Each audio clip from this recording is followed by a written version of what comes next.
How to fix YouTube recap not showing up. Hi everyone, I'm here to assist you today. Without any delay, let's jump right in.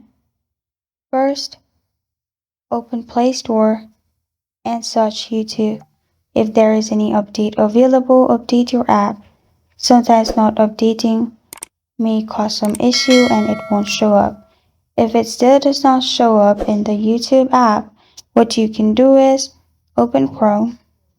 In Chrome, search YouTube Recap. You'll find official blog of YouTube. Click on it.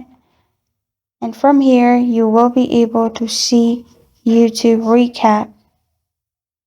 You will need to wait for some time if it does not show up, as YouTube Recap will be in rolling basis and you will find it only later. Also, sometimes it won't be available in your region as well. And this is how to fix YouTube recap not showing up. Thank you for joining me today. If this video helps you out, please leave a like and subscribe for more.